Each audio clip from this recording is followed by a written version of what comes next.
Welcome, everyone, to the PFF Fantasy Podcast. I am your host, John Macri, fantasy analyst here at PFF, and I am, of course, joined by Nate the Great, Nathan Jahnke. Long time no see, my friend. How's it going? It's going well. Happy to have our first episode on a Tuesday ever of our rendition of the podcast. So happy to be on for back-to-back days. We only had our poll going for one day. That was close, and we had lots of news happening just after we recorded yesterday too that we have to touch on as well. Yeah, this is it, right? It's August. It's fantasy draft season. There's really no better time to be like a fantasy football junkie, and as we get to do more redraft drafts, not just best ball. We got preseason games, which we covered yesterday in detail for those looking to hear our thoughts on those games. And then, like you said, of course, there is no shortage of NFL stories in the news cycle as we get closer to the start of the season. One that just came in today before we go in through some of the bigger news pieces from yesterday. Anthony Richardson, quarterback for the Indianapolis Colts, was named the Week 1 starter. This was one we felt was trending in this direction for the most part for most of the offseason, and it only felt inevitable that it was going to be sooner rather than later that we got to see Richardson as the starting quarterback for the Indianapolis Colts. We got to see him a little bit in the preseason, not a lot, but I mean, again, it felt inevitable. We love Richardson for fantasy purposes for the most part. I don't know that I'm starting him Week 1 just to kind of see what he looks like out there.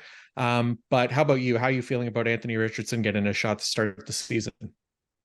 Feeling good. I feel like at this point, him getting named the starter so early was more of a, we don't want to hand you the job, we want to make you earn it kind of thing. But they knew all along probably that he was going to be the guy Week 1. So I think it's good for him. I've moved him up my rankings a little bit. He's in this like big tier of quarterbacks who maybe not 100% comfortable being a starter, but definitely have that upside to get in that position.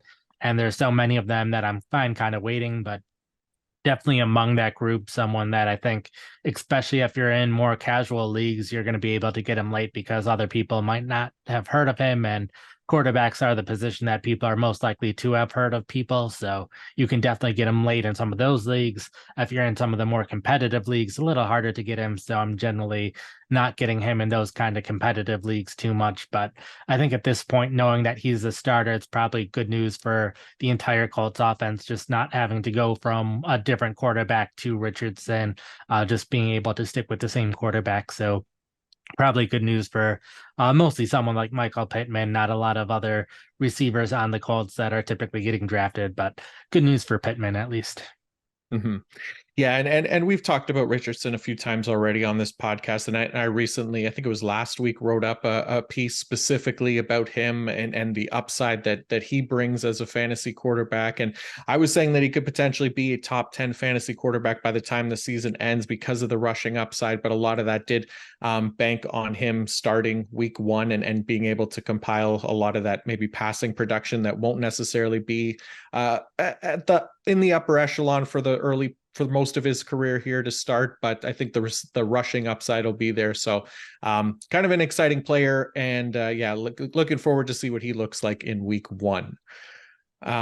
Let's go to some of the news that broke yesterday, almost immediately after we finished recording, and that was news that Ezekiel Elliott has signed a 1-year, $3 million contract with up to $6 million in incentives.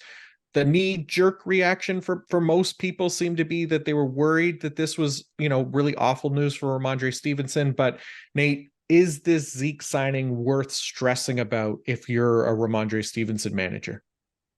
I'm not too stressed about it. It was nice seeing us talk about it on the podcast and the Patriots having their 3-man rotation and saying, hey, they're probably more likely to sign a running back now. And then hours later, it happened.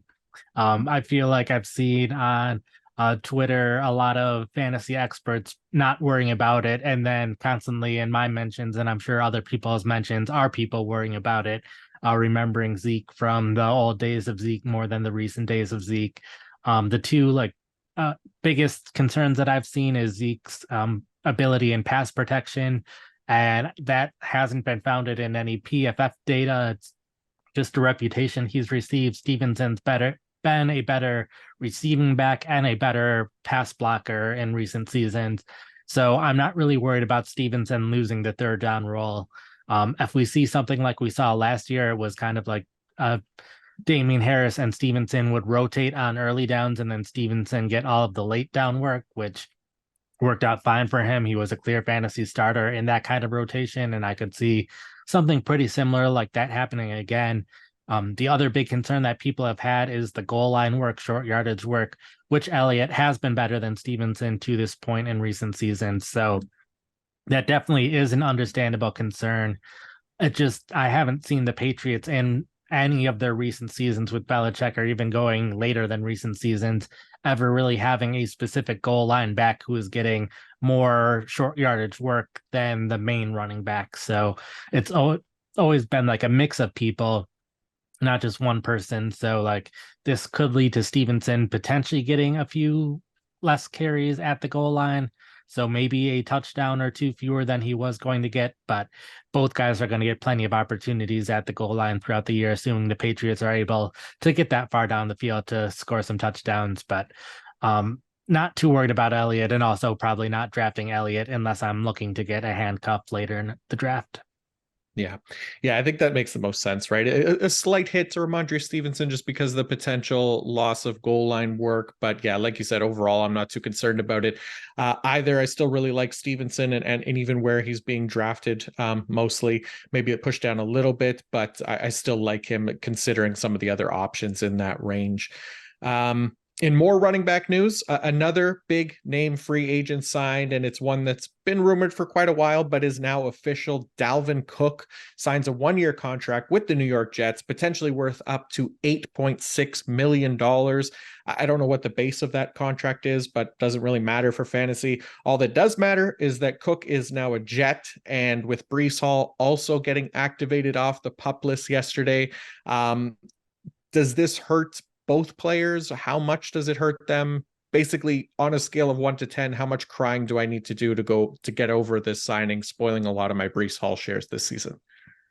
Yeah, this does hurt Hall a little bit. And with Cook, I've had him decently far down my rankings at this point, so it's not really hurting him, just because it seemed like any place that he could go to, he wasn't going to be a clear-cut number one running back anymore unless someone got injured. So the fact that he signed maybe hurts him a little bit, because now this stops the opportunity of him signing and being the clear one guy with the team. But it's something where we know Hall's coming back from injury, but Cook's also coming back from injury. So I don't know how much of this is actually injury related versus them just trying to go all in and winning a Super Bowl and upgrading at their number 2 running back spot. So it's going to be a little hard to know exactly how this rotation is going to play out. I'm still going to have Hall decent ways ahead of Cook in my rankings, just because I think the talent between the two players, but it'll be more of a rotation than it could have been before. We could have gotten to a situation where Breece Hall was seeing upwards of 70 to 80% of snaps as the season went on once he was 100%. And now it's a bit less likely that we get there. So it does hurt Breece's ceiling a little bit. I don't see him being a top 5 running back this season, but it's going all in on this season. And I think in future years, Breece Hall should be just fine. So Dynasty, not as worried, but redraft definitely going to be moving Hall down the rankings. Yeah, that's a good call, and it's not great because I had written up Breece Hall as like a dark horse for RB1 this year, and I was kind of banking on the time difference between when Dalvin Cook met with the Jets and him not having signed yet, playing a part in that maybe he didn't sign there. But yeah, not great for his ceiling, like you said. And then honestly, I could see this being a case where we get a lot more Dalvin Cook early in the year as they kind of ease Breece Hall back into action, kind of coming off of that injury. And then that shift kind of starts to happen in the middle to later part of the year, where Breece Hall ends up being getting the majority of the touches in the offense. I think that would make sense there. Ultimately, like you said, I'm with you. I have Breece Hall, and I'm not going to move Breece Hall lower than Dalvin Cook, even if it does start the season. Even if Cook does start the season a little bit higher, if that's the expectation, I don't think that'll last for the entire season if Breece Hall can get healthy. I agree. And I think it's also worth noting that this is at least a little bit of a win for a lot of running backs for a lot of other teams. Now we know Elliott's not going back to the Cowboys, so Tony Pollard is not going to lose the goal line work there. Miami was rumored to be looking at a running back, and now they're at least not going to be adding Cook or not adding Elliott. So while they could still add someone at some point of time, it's not going to be anyone as good as Cook is. So that's a little bit of a boost for the Miami running backs as well. Thought Tampa Bay could always be looking to add another one, and they could always bring back Leonard Fournette again because he's probably the top guy with Kareem Hunt now among the available running backs. But definitely helpful for any of these teams where there was some worry that they could sign a running back. Mm-hmm. Yeah, good call. And then that a good day to talk about running backs for us. We're talking about running back draft strategy today, especially with all this running back related news. And we'll definitely get into our running back draft strategy in just a minute. But first, we do have to give a quick shout out to our presenting sponsor, Fabric by Gerber Life. As a parent, your child's well-being is your top priority. You want to see them chase their dreams, embrace life's adventures, and thrive in this world. But you also know life can be unpredictable, and that's why it's important to plan for the unexpected so they can continue to thrive no matter what. Fabric was designed by parents for parents to help you get a high-quality, surprisingly affordable term life insurance policy in less than 10 minutes. Fabric has flexible policies that fit your family and your budget, with quality policies like $1 million in coverage for less than $1 a day. Get your personalized quote in just minutes and then apply when it's convenient for you. It's all online and on your schedule. You can go from start to covered in less than 10 minutes with no health exam required. Join the thousands of parents who trust Fabric to protect their family. Apply today in just minutes at meetfabric.com/fantasy. That's meetfabric.com/fantasy, MEET fabric.com/fantasy. Policies issued by Western Southern Life Assurance Company, not available in certain states. Prices subject to underwriting and health questions. Okay, so similarly to how we did our tight end draft strategy a couple weeks ago, we're going to go round by round, talk about our favorite running back targets in each round, or if there's none at all that we like in a particular round or range, we'll talk about that as well. Basically, we'll highlight our thought process for drafting this position in 2023 and where we might pivot if we don't want a running back in each round. We're going to use Fantasy Pros collection of consensus ADP, which pulls from ESPN, Sleeper, NFL, and Real-Time Fantasy Sports, so we can get a better idea of where these guys are going in redraft leagues, since that there can be a bit of a discrepancy when using best ball ADP as well. And then we're going to focus on PPR scoring as well to keep it simple. So with that being said, let's get into it here and start in round one with 4, sometimes even 5 running backs are getting drafted, and they are Christian McCaffrey, Austin Eckler, Saquon Barkley, Bijan Robinson, and Nick Chubb. So CMC and Eckler pretty consistently the first 2 backs coming off the board. Barkley and Bijan have flip-flopped at times, and Chubb is right on the fringes of that round 1, round 2, certainly not always going in the first, but depending on how those late drafters are strategizing, he could certainly jump in there and has plenty of times from what I've seen as well. So Nate, I know you have advocated for going running back in round 1, but is there a draft position, just speaking generally like early, middle, late, that you would pivot and take a different position in round 1? Yeah, definitely around the middle of the draft is when I'd start to pivot away from running back. It's really, if I can get CMC or Eckler as one of my top picks, then definitely happy to get them in the first round, just because they've been so consistent when they've been healthy in the past couple of seasons, being so far ahead of the other running backs. A lot of it's because of their receiving production, that there's only so many running backs that are both have a lot of receiving production and get a lot of rushing touchdowns. And those are the 2 that have fit in that category, even if they're not getting as many carries as some of the other running backs in the league. But receptions, especially in PPR leagues, are worth a bit more than rushing attempts. So having the receiving production, and that's something that's pretty consistent from one season to another, because if you're a good running back at catching the ball, you're going to get plenty of targets. So I've had those 2 decently far ahead of everyone else. After that point, definitely fine to pivot in the middle of the draft. Looking at some of the running backs, Cooper Kupp, Tyreek Hill, them being amongst the top tier of wide receivers, I grouped them together with Jefferson and Jamar Chase. So being able to get one of them in the middle of the round, throwing Travis Kelce in there as well, is someone that definitely would be fine considering in the first round. This week, I've been updating my perfect draft strategies for 12-team leagues for a pick-by-pick perspective, 1 through 3, 4 through 6, 7 through 9, 10 through 12.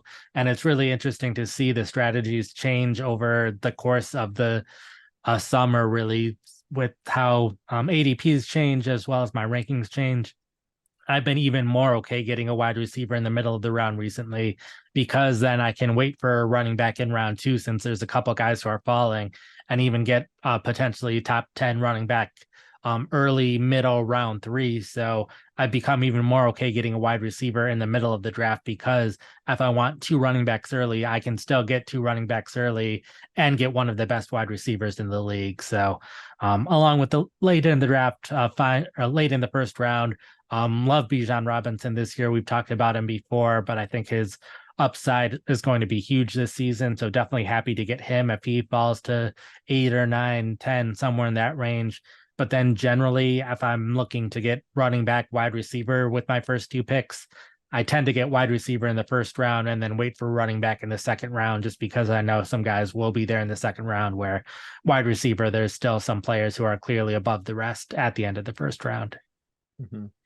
Yeah, for me, what I've noticed, and we talked about this when we did our picks, like 1 to 3 strategy episode. I still like Justin Jefferson as my 101, if given the opportunity. But if he's gone, then I pretty much have to go Christian McCaffrey or Austin Eckler here, because I think the opportunity from that early draft position to get another elite running back ceiling the next time that I pick at the end of the second is pretty thin, right? So especially now that there's some more positive news around, like Jonathan Taylor, who was falling, but I wouldn't expect to see him back in that 24-ish range anymore. So now that he's back with the team and trending in the right direction. So yeah, I really want those high-end running backs, like you said, with an early position build, sometimes 101, depending on the scoring. But yeah, the middle or later picks, I feel like I have a little bit more wiggle room, like you said, to kind of attack different positions, either wide receiver or Travis Kelce. And then I often still have a decent shot at, like you said, a true running back 1 in that second round. So it's a little difficult depending on where you're drafting from to kind of double up on running back. But I think, yeah, getting at least 1 in these first 2 rounds is pretty crucial. So let's move to that second round now, where in order of ADP, we are seeing Derrick Henry, Tony Pollard, Jonathan Taylor, and Josh Jacobs come off the board. So already here in round 2, we're starting to see maybe some question marks pop up, even inside the top 10 players at the position. So Nate, how comfortable are you with like a Jonathan Taylor or Josh Jacobs as your RB1 heading into this season, with like the holdout concerns still? Definitely more comfortable now, especially with Taylor. Sounds like he's going to be coming back soon. But having Tony Pollard in round 2 is something that I've loved to pick anytime that I had the chance.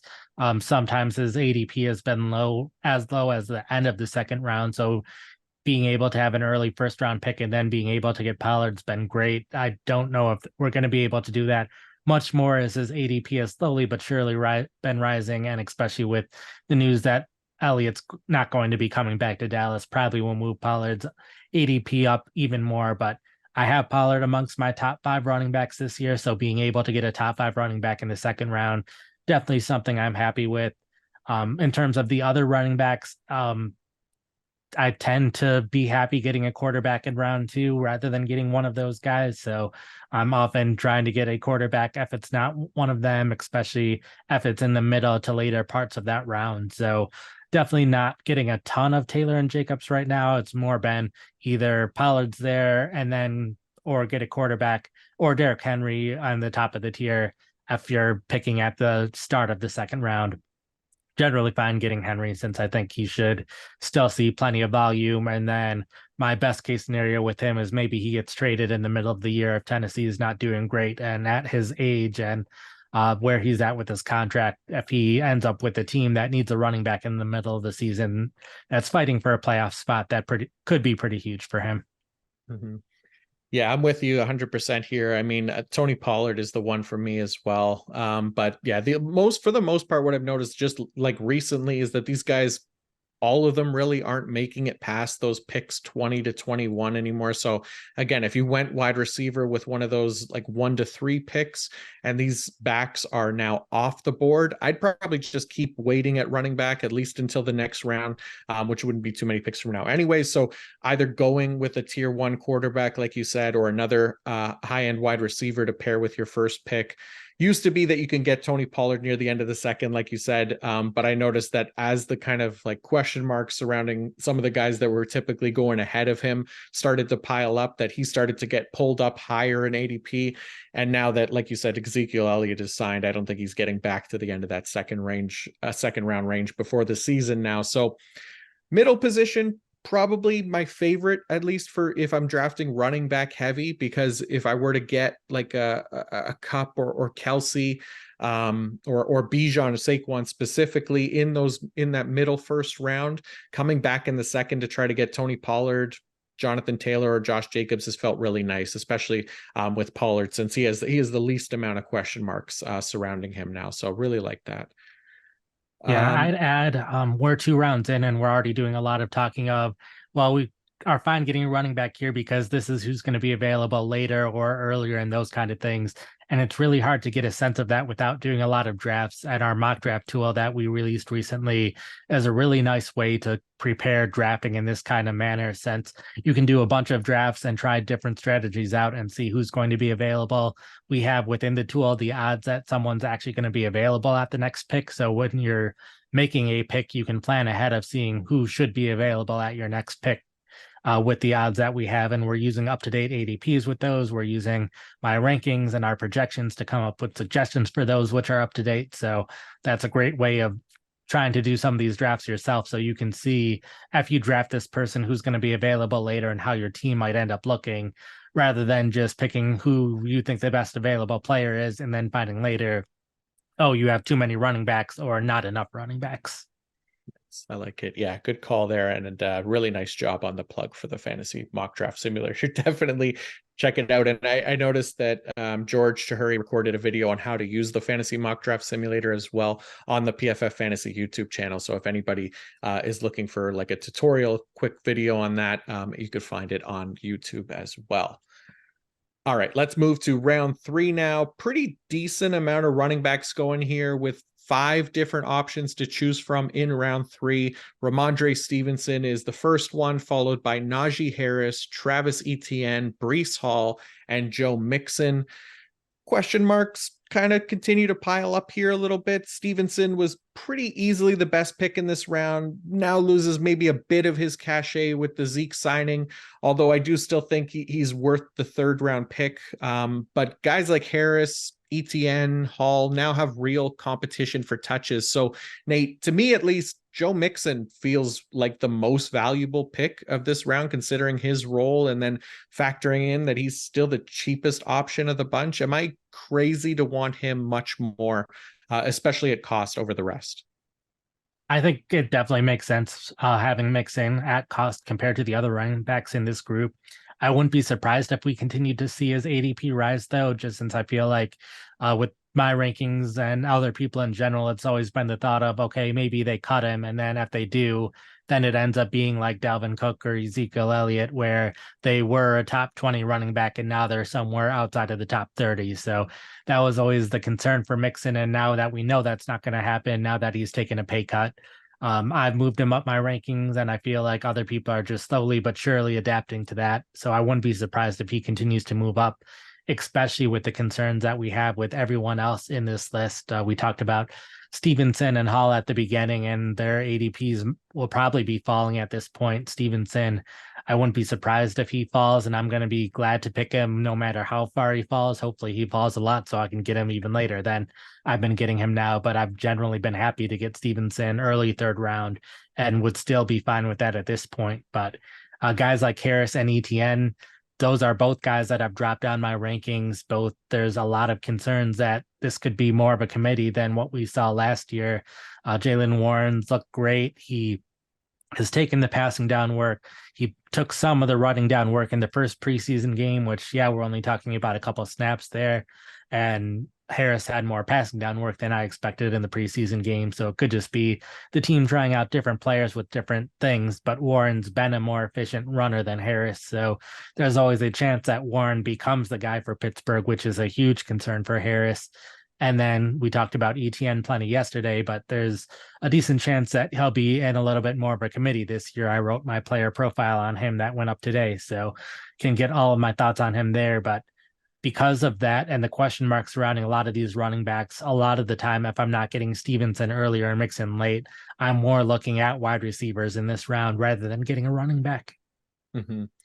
Yeah, I'm with you. And that's kind of what I like about like drafting at this point in the offseason still. Like it's not super close to the start of the regular season and all the ADP hasn't like fully locked in yet, right? There's still some edges to be had, but as we get closer to the start of week one, basically the edges become super thin. Everybody's kind of locked in and the adjustments have been made, at least as far as ADP goes. So like you said with Mixon, I know, right now he's going at the end of the third round ish around that area, but there's a very good chance that he's going to move up. And I know he's a bit older for the position too, but we did just see Austin Eckler come off an RB1 season at 27 years old and just being healthy. He has a path to double-digit carries on a high-scoring offense. I still absolutely love taking Mixon here in this third round. All right, round 4, there's a decent mix here. And still for me, other than trying to grab maybe Justin Fields, if I still need my QB1, this isn't a bad spot, I think, to go after the position again, especially if you did avoid it in 3 of the 4 other rounds, for example. So we got Jahmyr Gibbs, Aaron Jones, Kenneth Walker, Miles Sanders, Dameon Pierce. Sanders and Pierce, probably the only ones who don't really feel like they have significant competition for touches, but they are in a potentially worse offense with rookie quarterbacks. So Nate, what do you prefer? If you're going running back in this round, do you like the high receiving upside guys like Gibbs and Jones, or maybe the safer volume backs like a Sanders and Pierce? It's probably been more Gibbs at this point, just because he is more of the unknown. We don't know exactly how he'll end up being used, but he has such high upside with how high he was drafted. If a team's investing a early first round pick in a running back, they're going to use him a lot. And Detroit loves to run the ball. They have a great offensive line.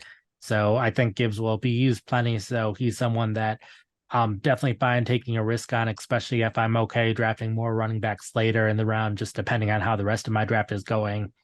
If not him, Sanders and Pierce are guys that I like. I feel like the 4th round is a little early for when I would want to take either of them, but I think Pierce is someone who's interesting. It'll be just curious to see how they end up using their running backs in Houston with the new coaching staff. One note that happened in the preseason that we didn't really talk about yesterday, but it seemed like Dare Ogunbowale was still the 3rd down back for Houston, where I thought Devin Singletary would have that role. Singletary was playing that early down role while Dameon Pierce had the day off. So it seems like Singletary is just going to be Pierce's backup. So I don't know if Singletary is just rarely, if ever, going to see the field, or if the snaps are going to be a little more split between the two. So a little bit concerned with Pierce, but definitely think there's upside there. And then Miles Sanders just feels like a pretty safe guy who should see the vast majority of the snaps at running back in Carolina. Who knows how good the offense is going to be, but I think he's going to get the touches, and the touches are what really matter. Mm-hmm. Yeah, for sure. And sometimes it is, into the 5th round that we see Miles Sanders or Dameon Pierce. That's definitely not uncommon. And then the one guy, I think Kenneth Walker is kind of the odd man out for me here. I just don't love the ADP for Walker right now. I think there's just too much bust potential, I guess, with guys like Charbonnet and DJ Dallas getting in the mix that makes me avoid him probably the most in this round. And like you said, I'd feel much better taking a shot on Jahmyr Gibbs, even Aaron Jones, especially in PPR, in the hope that they end up getting, some carry volume as well. And then on the back end of the round, I'm perfectly fine grabbing Sanders and Pierce for volume. But I think we get another good shot at the running back position in round 6. So I'm not reaching for a running back in this range. I'll typically take whatever value falls to me here and come back to running back in a bit. So that's the one thing about this range that I've found I've noticed through multiple drafts this offseason so far. Yeah, I agree with you there. Like, I definitely try to get 1 or 2 in the first 3 rounds. If I haven't gotten a running back yet, then definitely glad to get one here, but also glad waiting, looking more at either a wide receiver, quarterback, or tight end. All of them are really options at this point of the draft. So I've tended to find myself not picking running back in round 4 in general. Mm-hmm. Yeah, I think that's I've been the exact same way. But moving on to round 5, this is just a small grouping of running back options here. Sometimes Sanders and Pierce do fall into here as well, but specifically what we're looking at is Alvin Kamara and Cam Akers. So this has mostly been a wide receiver and tight end hotspot with guys like George Kittle, Terry McLaurin, DJ Moore, Jerry Jeudy, Darren Waller, Christian Watson, guys like that. So I guess the question here in round 5 is what would it take for you to go running back in round 5 over some of these other skill position options? It would only be at the earlier parts of the draft if I ended up going like wide receiver, tight end, quarterback, or getting a running back in there, but already being happy with my wide receivers and tight ends, and they're not being a good quarterback at this spot. So, like, Cam Akers is the one guy that I would generally look at here, just since I think he has breakout potential. I wrote about him in my breakout running back piece. Just someone that he's still relatively young for a running back. He's shown that he can have those huge 20 plus carry games for 100 plus yards. And it seems like this is the first offseason where he really seems to be the guy heading into the season. It's always been last season, week 1, he barely played since it sounded like he wasn't in good graces with the coaching staff and sat out those couple games last season. But the end of the season, things were a lot stronger.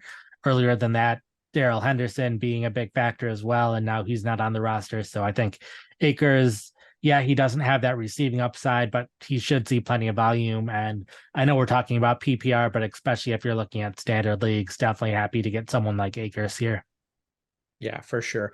And yeah, I'm with you. I mean, there's just too many strong options, I think, at other positions in this range. So even if I only have like one running back, potentially even if I don't have any, I might just embrace like the 0 running back strategy here. And I know there's, going to be some solid options in round 6 and 7 as well that I'd rather go after. I do like Cam Akers as well. He's one not usually round 5 that I've been grabbing him. It's usually been later than that. So I just think that there's guys with similar potential and ones that maybe don't cause me to miss out on these high upside wide receivers and tight ends in this range. So round 4 or 5 really hasn't been like a heavy running back spot for me from what I've noticed for the most part.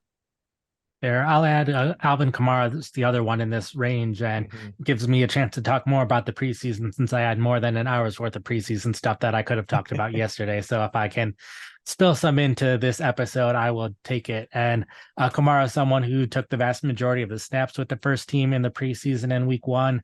But I will note the Saints really weren't rotating their players very much in the preseason. They did the same thing last year, but they like to rotate their players a lot more in the regular season. So good news for Kamara that he's still at the top of the depth chart. So it's definitely not a bad thing that he saw as many snaps as he did with the first team.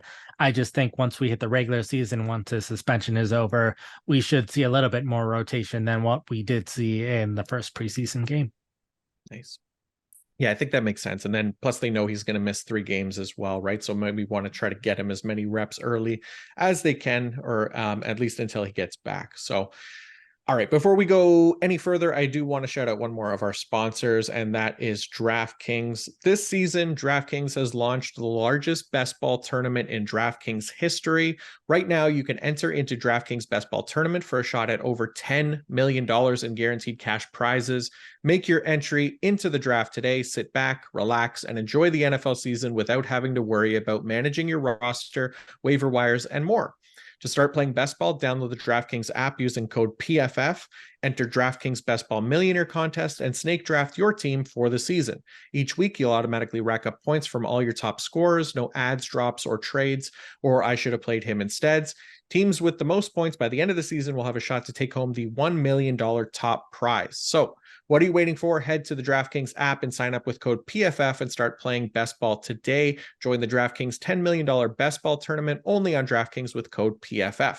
Gambling problem? Call 1-800-GAMBLER. Age and eligibility restrictions apply. Void where prohibited. See DraftKings.com for details.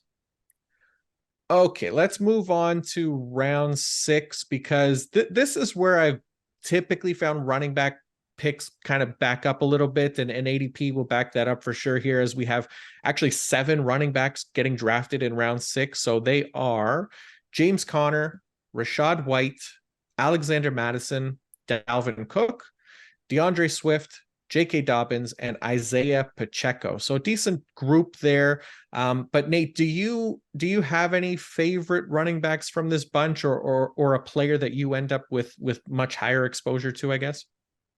Alexander Madison's definitely one that stands out. Have continued to move him up my rankings, even though it's been months now since Dalvin Cook left the team.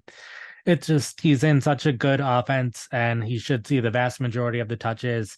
They don't really have a backup that I see getting significant playing time. So I think Madison should be someone who basically does as good as Cook had been doing in the past. So because of that, definitely happy to get him wherever I can. James Conner is another one. Just, he's had the history of success of being a clear high fantasy running back. I know Arizona's offense isn't expected to be all that great this year, but they don't really have great backup options either, and they haven't really seemed to be looking to add to their backups very much. I know they added Marlon Mack, and then a couple of days later he was injured again. So they could very well continue to add running backs, but not any of the big names. I don't think they've been linked to any big name at this point. So I think Conner is just going to continue to see the majority of the touches. He is able to catch passes out of the backfield, so a well-rounded player. It's just the Arizona's offense that's a concern, and that's a similar thing with Rachaad White. I think you should also see vast majority of touches for Tampa Bay. It's just, how good is that offense going to be? Is he going to have a chance to score all that many touchdowns? But these are definitely guys that happy to draft them so that I have someone I know I can put in my starting lineup, and then aim for a bunch of high upside guys in the later rounds, hoping one of them hits. And then I can start them instead of Conner or instead of White. But until I find one that hits, I can put Conner and White or White in my lineup week after week and still end up with decent results. Mm-hmm. Yeah, these are the exact guys that I was looking at as well. I mean, James Conner, Alexander Mattison, they're the two for me in this range that I've been targeting the most. I love the ADP for both of these guys, just because you said, the opportunity for touches. Alexander Mattison definitely in the better offense, but James Conner, it could very well be the focal point of that Arizona Cardinals offense, right? They're going to run the ball a ton, and he's going to be the primary beneficiary of that. So it's just a great value, I think, for what you're getting in this round. And I definitely have some like Isaiah Pacheco and Rachaad White shares, but as long as one of those other two are on the board, then I'm always going there. I think there's just too much value in the volume that we can expect from them to pass on them at this point. So I think there's definitely a case to be made that they could be going a bit higher in rounds as well, but I'm fine not reaching, because typically one of them will be there. And if not, there's still some really nice options here or in the next round that I'm just not sweating it at this point. So this has really been a nice little range for adding like an RB3. I mean, getting James Conner or Alexander Mattison as your RB3 is a really nice luxury, I think, at this point in drafts. Yeah, and even getting them as RB2, like you were saying, with rounds 4 and 5, easy to avoid running backs there when running backs have this value here. So have often just been getting one running back in the top 5 rounds and then waiting for round 6 to get my second one. But we could see their ADP rise over time as well. So we've had all of these draft strategy articles to this point. This is our current draft strategy. All of a sudden, if their ADP starts to rise, then that completely changes the draft strategy for everything potentially. So hopefully these values continue to last, but they might not last forever. Yeah, for sure. Well, we'll probably have to do an updated version of this right before this season as well. Because, yeah, you're right. The ADP is absolutely going to change at some point. I don't know if it'll be with those guys. It probably will, but there's other guys that are going to change as well. So Let's go on to round 7 here. So we got 3 more running backs in round 7 that we're looking at: Javonte Williams, James Cook, and David Montgomery. So 3 different players, kind of a pick your poison for the position.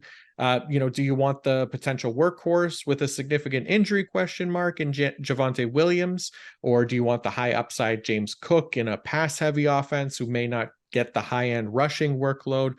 Or do you want to buy the maybe not 2023 Jamal Williams role in David Montgomery? Or do you want none of the above?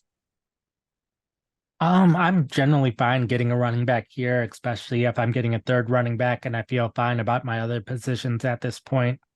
Williams is someone that I think could have this huge role, but like you said, is very risky. Cook, I've been feeling better and better about over time. I think he's a very good player, and especially with like Damian Harris missing a little bit of time with injury right now, that just solidifies things with Cook.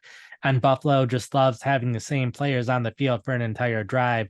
They were even doing that in the preseason with the starters. It was the same 12 personnel for the first drive, same 11 personnel for the second drive.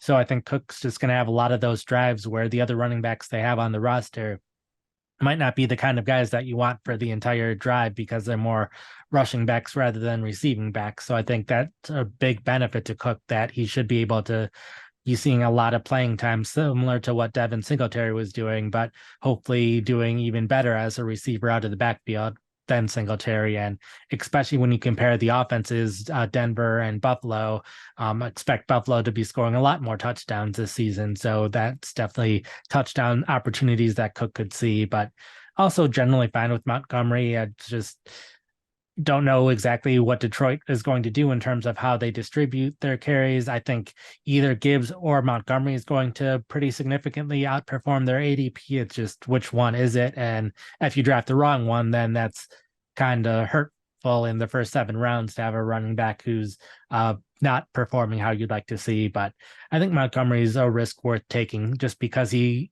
is looking like he'll take the Jamal Williams role, but he's capable of doing everything. He can be a receiver. He can be a runner at any point across down the field. So Montgomery just has that upside, and especially if something happens to Gibbs, then Montgomery is potentially a top 10 running back.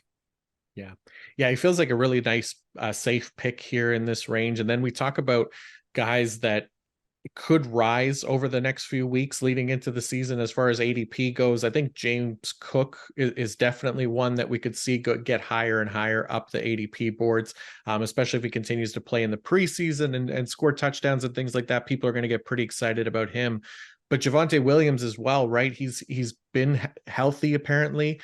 As we get closer to the season and more optimism grows about his health and how he looks and things like that, I think he makes a lot of sense as somebody that could very well rise up ADP boards and creep into these earlier rounds as well. So if you can get them at this point now, I think that's definitely the best time to grab them. But I definitely feel like Javonte Williams, James Cook are going to move up a bit. David Montgomery, I'd be surprised if he moved up a bit, barring anything happening to Jahmyr Gibbs. But in this 7th round, late 7th round, usually for Montgomery, I think he's a nice pick here. All right, let's run through these next 2 rounds, continuing with round 8. Just two backs end up falling into this range as they kind of start off maybe like the true handcuffs with guys like AJ Dillon and Jamal Williams. Williams at least has the potential to see a much larger workload through those first 3 Alvin Kamara suspension weeks, but you also have guys like Jackson Smith and Jigba, Jordan Addison, Jahan Dotson, Treylon Burks going in this range. Do you like either of these running backs enough to take them over these younger wide receivers who haven't shown us their ceiling yet? I'm definitely tending to get a wide receiver in this range and not getting either of these running backs. We've really gotten to the point where it's running backs that are in committees. You could view them as a backup, but they're both going to see significant playing time. But there's a lot of running backs who will see significant playing time. There were guys that we were talking about in round 3 where another running back on those teams are going to see significant playing time. So I'd rather wait a little bit since there's going to be plenty of running backs who are in committees and have some kind of talent, but we're concerned about their playing time. Dillon's a very talented player, one of the highest graded rushers that we've seen the past couple of seasons. But we know Aaron Jones is there. We know the offense probably isn't going to be as good with Jordan Love there. Offensive line maybe doesn't look quite as good as it has in some of the years past. So Dillon, I think, has the potential to do well, but it's going to be hard to do that with Jones still in the backfield. And similarly with Jamal Williams, they have other running backs. They drafted Kendre Miller. They still have Alvin Kamara.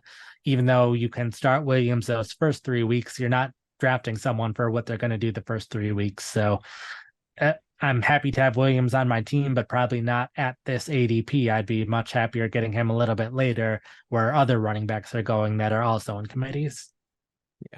Yeah, I think that makes sense. I don't think I have a single share of either of these running backs this season because I just like the wide receivers here too much in this range to kind of pass on those guys. And I'd even rather double up on these wide receivers, like if given the chance in that 7, 8, 8, 9 range. So just isn't a running back round or range for me.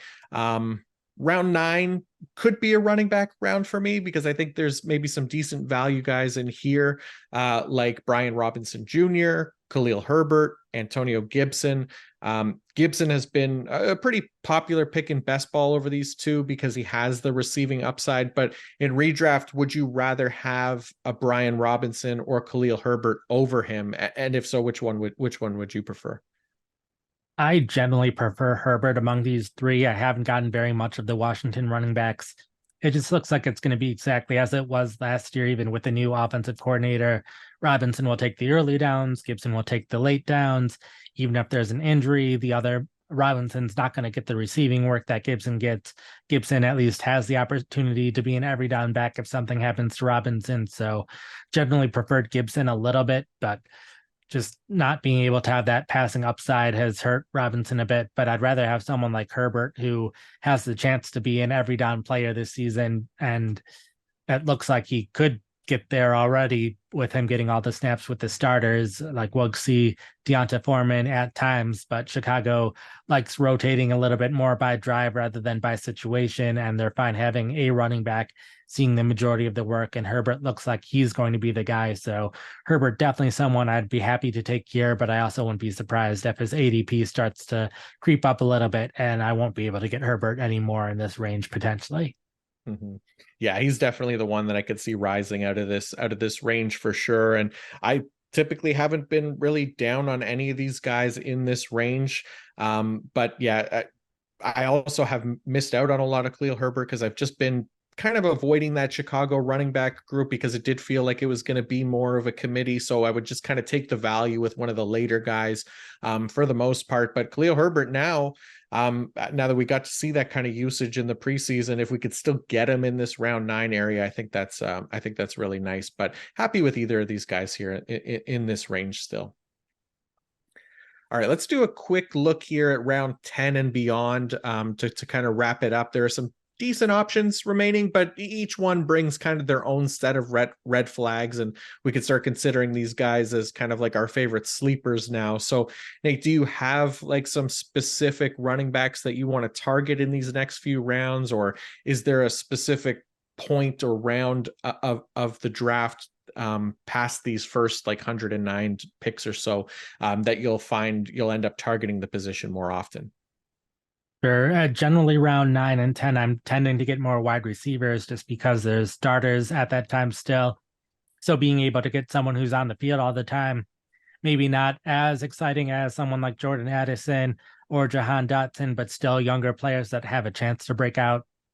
Would rather be getting some of those guys first, but someone like Jaylen Warren of the Steelers, I'm still surprised his ADP is so low since he should still get all of the passing work in Pittsburgh. And if he can just get a little bit of that rushing work, there's a chance he could be the starter with how much he was outperforming Harris in the run game. So he's someone I'm definitely happy to get late. And then Tank Bigsby, hopefully his ADP doesn't rise too much after the one round. Hopefully people aren't listening to me to raise his ADP so that you can still get him at a later price. But I think he's someone that could have a big year as well. And even some of the rookies who didn't get as much playing time the first week of the preseason, I'm not too concerned about that. So hopefully their ADPs don't rise because they didn't play much with the starters, and hopefully they fall a little bit so that you're able to take a chance on some of the rookie running backs who hopefully will rise up the depth charts over these next couple weeks. Nice. Yeah. Yeah. I love Tank Bigsby for sure in this range. I've ended up with so much of him for this year. So hoping that pans out. But for me, I think it's just going to depend on, once I get to this range, how many running backs are already on my roster, like through the first half of drafts. If I'm thin, then I'll spend up in the next maybe 2 rounds or so on guys like a Samaje Perine, or still optimistic about Rashad Penny, cautiously optimistic though after the preseason. I was doing it more with Devin Achane. I've slowed down a little bit there as well after the first preseason game. I also like going after some of the more like high-end handcuffs, the guys like Tyler Algier, Elijah Mitchell, even if I don't already have like a Bijan or Christian McCaffrey, because if either of those guys miss time, then now all of a sudden these guys get a really nice boost to their value and usage as well. So generally, I haven't been adding maybe more than 2 or 3 more running backs at the very, very most for the rest of the drafts. They've usually been more of like a waiver wire target for me, and I'm usually pretty full at this point for the running back position. So that's just the way that I've noticed for this season anyways.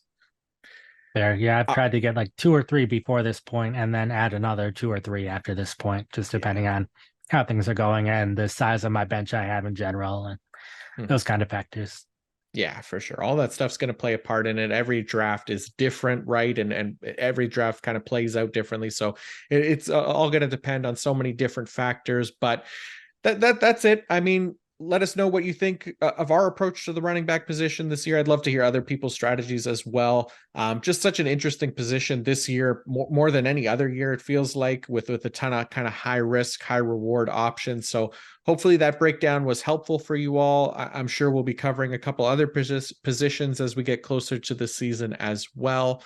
But with that portion of the podcast wrapped, we get to keep drafting, but this time it's for our 5-round draft extravaganza thingy. Nate, yesterday's poll on best pre-2010 video games was insanely close. I just barely squeaked out the win, but that was far from a clear-cut victory. I think when I went to sleep last night, I checked right before, and we were exactly tied, which was pretty nuts.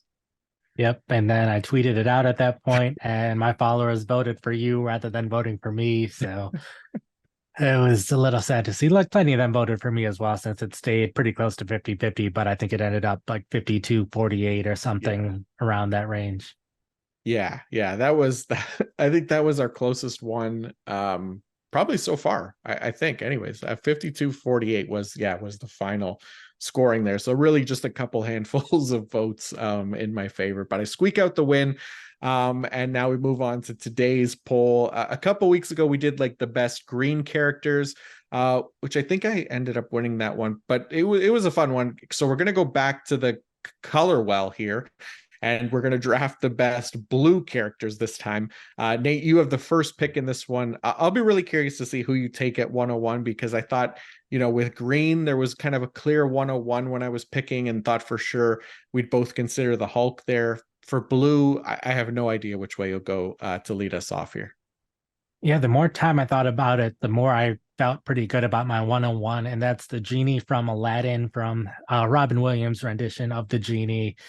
It was just a classic version of a character. I think when I think of Robin Williams, since most of his stuff was when I was younger, and that's something that I could watch of his when I was that age. So being able to enjoy Robin Williams when he was being more kid friendly, I was happy to enjoy it at that age, and still can enjoy that movie now. So I think, and like, I want a character that when you think of the character, the color of the character is one of the first things you think of, and he's definitely very blue. So he's definitely very blue. Yeah.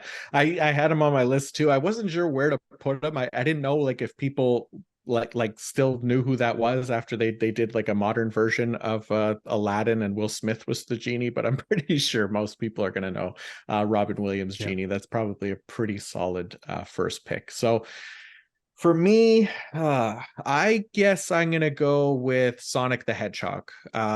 Video games worked well for me last episode, so I'm gonna pay homage to the video games again, and I'm gonna go with Sonic the Hedgehog as my first overall pick, because we didn't include Sonic in the video game poll, so he'll get included here. Yeah, I definitely considered Sonic, and I had him on my list here as well, so I won't be able to get Sonic both of my drafts. Maybe I'll try to make sure we have a draft tomorrow where I can get Sonic. But my next pick, I'm going to stick with the Disney well, so you can't get as much Disney love here. I'll get Stitch from Lilo and Stitch, another very well liked character that I think has stood the test of time, and also Blue. So yeah, this is good. Yeah, the Disney picks I think have worked well for you in the past, if I'm trying to remember correctly. But so that Stitch is a good one. Okay, so now I am gonna go with, because I won with Hulk before, I'm gonna go back to Marvel here, and I'm gonna take a blue character and go with Yondu of the Guardians of the Galaxy. Might be a little early for Yondu, but I wanted to make sure that I got that in there, because I'd be pretty upset if you got him before me. So hoping that people who like the Guardians of the Galaxy movie respect Yondu and his great character. I did have Yondu on my list, but then I'm like, I'm not going to get him with my first pick or two. And then you're probably going to pick him. So I probably don't even need him on my list. And I probably don't even need to rank 9 people because I know you're going to get him. So not a surprising pick, but I'm fine with you taking it. And I think he's a very good blue character, though. He was very memorable in those 2 movies. So definitely a good blue character there. I think I want to stick with the classics, at least for now, and I'm going to go with Gonzo from the Muppets. I think he's probably one of the most well-known Muppets, and one of the Muppets that's most well-known for his color as well, like Kermit's green and Piggy's pink. But I think after that, Gonzo being blue is pretty high up there on the Muppets to color memorable ratio there. So gonna get with Gonzo, especially since I had 2 animated characters before. So getting someone who's not quite as animated, depending on what version of Gonzo you're watching. But right, nice. Yeah, I like that Muppets to color memorable ratio. That's really good. That's it's a good bar to use. All right, so damn, I may be messing up here already. I'm starting to realize, because you're going with definitely some, tried and true characters here. I've already kind of veered off the beaten path, so I may as well embrace it here. I'm going to go with with Dr. Manhattan of Watchmen. He's a favorite character of mine, a favorite storyline of mine. I can't remember if I've actually used Watchmen, or maybe I was planning on using Watchmen for something, but it didn't work. So Dr. Manhattan from the Watchmen franchise. there, he's also someone that came to mind when I was doing this. Something that I found difficult with this is the more I thought of the blue characters, there's so many that, like, there are several characters that are blue that are related to each other that you can't just pick one. Like the Smurfs are all blue, but hard to pick just a Smurf. The characters from Avatar are blue.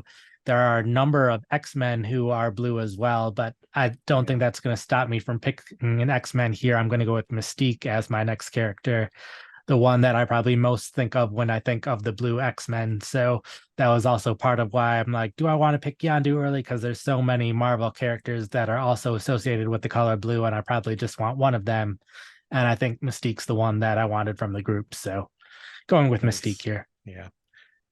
Nice. Yeah, you're going to get a lot of Jennifer Lawrence fans, or Rebecca Romaine Stamos, I guess, depending. Yeah, there were definitely a couple X-Men. I was hoping that you would pick an X-Men earlier so that I could go X-Men here a little bit later, but I might join you in the X-Men picks here, because I really like, there's 2. I really like Nightcrawler. I think Nightcrawler is a cool character. Kurt Wagner, he could kind of teleport and stuff like that, and he looks cool. He's got the devil horns and tail and everything, and hope that not going to be as strong as Mystique. So again, probably a mistake on my part, but I need to add an X-Men character in there, so I'll go Nightcrawler. Fair enough. So this is my last pick, I believe. I think I'm going to go with Blue from Blue's Clues, because his name is Blue and we're picking blue characters, and that just seems to fit. So There's a couple characters out there that have blue in their name that are blue, but going with just the classic blue from Blue's Clues. Blue from Blue's Clues. I like it. Yeah, my son will appreciate that. He would have probably chose Bluey from the show Bluey. Also a blue dog, as strange as that is, because they love that. That's a newer one though. I don't know if everybody knows that one. But all right, my last pick here. Oh my god. Well, I've obviously put some pretty nerdy picks in here, so we're just gonna fully embrace all of that, and I'm gonna go with Grand Admiral Thrawn of the Star Wars franchise. Yes, he's not somebody that you've seen in the movies, so this is again probably gonna hurt me. But I gotta try to stay true to my picks here and the ones that I like. I do sell out sometimes to try to get the votes, but I'll go with some of my favorites here and just choose Grand Admiral Thrawn, who we'll probably see. Actually, we will see in the Ahsoka series coming out soon. So that's exciting. Fair enough. I tried to leave you a couple of the characters that are more classic that kids enjoy, like Sully from Monsters Inc. and Dory from Finding Nemo, but didn't take either of them. Yeah, no, I continue to dig myself a bigger hole here, and yeah, I was thinking like Woody Woodpecker too, but yeah, just let it get into pretty crazy territory. So I don't expect to win this one, but we'll see. Hopefully, there's a lot of people that enjoy comic books like I do. But that'll do it for another episode of the PFF Fantasy Podcast. Thank you all for listening. Thank you to Nate for joining me as always. We're back tomorrow with another episode covering potential league-winning wide receivers. So if you did miss out our content at all this week, or want to check out what's going up on the site this week, Nate, what do you have going on at pff.com for the people to read today? Today was top 5 league winners, breakout wide receivers, perfect draft strategy for 12-team league, picks 1 through 3, and a player profile on Travis Etienne. Yesterday, I had more fantasy recaps that went up. Perfect draft strategy for 14-team leagues.